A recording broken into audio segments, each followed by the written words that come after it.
Welcome back to another reaction, guys. As you can see by the title in the you know what it is, and on the YouTube video, Chris Williamson. I have not really paid attention to his channel, but I have seen clips from him. I think he had a conversation with Jordan Peterson, which I found enlightening. And this clip, it was a short clip, like you can see, it's 4 minutes 30 seconds. Popped up on my homepage on my other YouTube channel, and I sent it to myself. I decided I would react to it on this channel. I think it's a great video. Looking at the title, I believe he's speaking with a neuroscientist. I can't remember the name. Maybe they'll state it in the video. Well, this is a clip. I don't think it'll state it in the video. But it's what overusing social media does to your brain. And it's interesting because I had a hiatus from social media, I think, through the month of August or September, but I the hiatus lasted for 4 weeks, lasted for the whole month, and it was really refreshing and rejuvenating. I talked about it on my other channel on uh the shower therapy series. I think I was discussing ego at the time, or I might have just been discussing social media altogether. But I think I'm gonna end up agreeing with a lot of what has to be said in this video, but I don't want to say too much. I don't want to, stall the beginning of it. So let's jump right into the video. I'm Just how sure. triggering are our phones when it comes to dopamine? Okay, great question. We often hear that, that social media is getting dopamine hit after dopamine hit. When we first get on social media for the first time or after a long period of time, the amount of dopamine that's released we think is quite substantial. It's novel. Remember, dopamine is about novelty, surprise, and the sense that we are on some exciting track. That's what dopamine is really about. Mm-hmm. Puts us into states of readiness, anticipation, looking, seeking, etc., almost always for things outside the confines of our skin.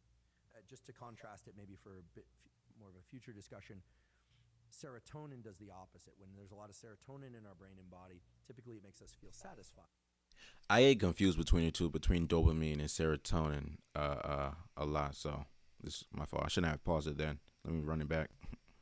Just to contrast it, maybe for a bit more of a future discussion, serotonin does the opposite. When there's a lot of serotonin in our brain and body, typically it makes us feel satisfied, sated, and more quiescent, comfortable with what we have in our own immediate sphere and within us, right? The comfort of Oh, the food you have. Dopamine is about go, go, go. If you look at somebody who's high on cocaine or methamphetamine, it's it's all dopamine. about pursuit. Yeah. It's Okay. a dopaminergic drug. You look at somebody who's taken a drug, and I'm not suggesting people do this, but it really ramps up serotonin. Let's say a selective serotonin reuptake inhibitor, I, Prozac, oh, Zoloft, bro. etc. The side effects of those drugs, if the dosages are too high, lack of appetite, lack of libido, kind of meh about life, Mm. and so they'll adjust the dose down. That's because those are serotonergic drugs. So, in general, when we are in pursuit of things, dopamine is quite high. So now you have to remind me your question because I've set up the dopamine system. Smartphones. Cell phones. That happens a lot to me. Forgive me. So the thing about cell phones is when you first get on there and you have, let's say no Wi-Fi on the flight or something, and you land, it can actually be quite stimulating. You get a lot of dopamine. Oh, there's this. Oh, there's that. But very quickly, when you're scrolling on social media, you're no longer getting the novelty, but you're continuing to do it, and you almost don't know why you're doing it. At that point, it shifts over to something that's a bit more like an obsessive-compulsive behavior, Mm. where we can define an obsessive-compulsive behavior where the obsession leads to a compulsion. So the obsession is a thought, the compulsion is a behavior, but the acting out of the compulsion merely serves to increase the obsession. Mm. Right? This is very different than being obsessed with food or obsessed with cleanliness. There's no payoff. Right, exactly. There's no anxiety relief by carrying out the compulsion. With OCD behaviors, like scrolling social media, the dopamine quickly wanes, and then you find that you're just and we've all been there, you're scrolling, and like, why am I doing this? This isn't that interesting. That isn't. That happens like literally, like, okay, so once I uh canceled, not canceled, once I stopped that break, once I came back from break from social media, I tend to have my phone on D&D, well, personal D&D, because on a person, I have my mother, my father, and my sister just in case they call. I deem those as emergency calls, so I leave them off in D&D. But a lot of times I look to have my phone on D&D to kind of combat combat that uh I guess that instinct, what has now become instinct, or that desire to check my phone, especially when my ringer goes off, and I usually have my ringer on silent, and I end up missing calls, texts, or whatnot. But um, dang, what did he say? He said something which, hold on, let me go back.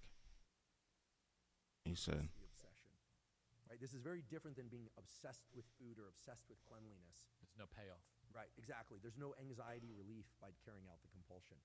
With OCD behaviors, like scrolling social media, the dopamine quickly wanes, and then you find that you're just and we've all been there, you're scrolling, and like, why am I doing this? This isn't that interesting. okay, yeah. So essentially, I think social media, not in all, like I said it on my other video, I talked about this a lot. Not social media isn't a bad place, and it isn't, well, not a place, isn't a bad entity, isn't a good entity. But I think if as anything is in life, as when it's used improperly, it can really cause for uh uh misshaped, or can cause for a setting in which you live, or reality in which you live, which isn't beneficial to the individual. So for me, when I sought to take that break from social media, I was looking to really to reinstill within my life, one, purpose, and two, control, in a sense, because I found myself, there was a, he referred to it as an obsession, which I could see it being labeled as such. But for me, it was more so just like a habit. I became a habit of creature, and I was just, well, I didn't become I'm a habit creature, but the habit was getting on my phone and just scrolling senselessly, scrolling through social media. And I'd spend hours, not hours, but I spend quite a long time in bed when I woke up, just scrolling through social media, and I wasn't even consciously taking I wasn't what you call it, aware of what I was scrolling through. I was just scrolling through senselessly, and there was no thoughts that was going through my, well, thoughts here and there, but for the most part, it was just senseless scrolling. And so I told myself, and I thought myself, I need to regain focus, because in my head I have a purpose. I have this dream and wish I wish to carry out, and I can't do that if a lot of my time is being wasted scrolling through social media, and looking at the endless content in which they bombard you with. So yeah, This isn't that interesting. Now, the algorithms for social media are very clever, and I don't want to yeah. demonize it. See, yeah, A lot of my life is spent on social media now, but that's the facts. algorithms that they've incorporated function on the most powerful way to keep people doing a behavior, or an animal for that matter, is intermittent random reward, or random intermittent reward. Mm. You don't know when you're going to hit the jackpot. So you're scrolling, and then you see something. Same thing with Typically, it's very casinos. high, what in nerd speak we'd say signal to noise.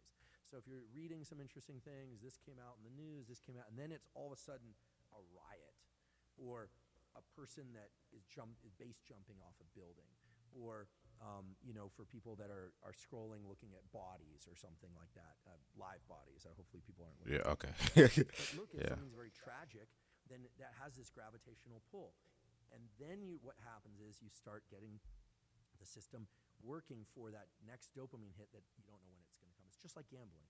So I look at social media as Exactly, yeah. initially being very dopaminergic, driving reward, surprise, and excitement, but very quickly transitioning to something more like OCD, and the kinds of behaviors where it looks, if we were to look at ourselves through the lens of an experiment, like we would an animal experiment, Mm-hmm. we think that animal is sick. If you saw an animal digging in the corner, looking for a bone, the dog is looking, you'd think that's really sad. What the? That's Oh, that's a video. What's happening? Yeah, no, that happens quite a lot, where I try to view something from a bird's eye point of view, or something from an experimenter, not experimenter, yeah, an experimenter, or it's almost this godlike view in which you try to cast a third person point of view onto the world, and you try to really pay attention to what's going on around you, and then you could take concisive action from that viewpoint. Because a lot of time when you're stuck into the viewpoint of the individual, when you're stuck in first point of view, you're not aware, of your surroundings physically and mentally, because you're comprised within that individual viewpoint. But when you purposely try to take that bird's eye point of view and try to look at things from a more grand standpoint, you kind of begin an understanding of how the pieces of the whole work together. And so I think that's taking a break from social media and allowing yourself to recenter yourself, once again get into that bird's eye point of view, allows you to make more concise and clear clear what am I saying, clear choices and clear decisions, which allow you to make clear choices and decisions which benefit you as an individual. So yeah. But yeah, man, thanks for watching again. Make sure to subscribe, make sure to leave a like, make sure to turn on the bell for post notifications. Man, it's gonna take a while to get used to this. I'm not really used to this social media thing, but I think I'm getting better at this. But yeah, if there's anything you don't do, if there's anything you do, make sure to leave a comment. I would like to start a conversation.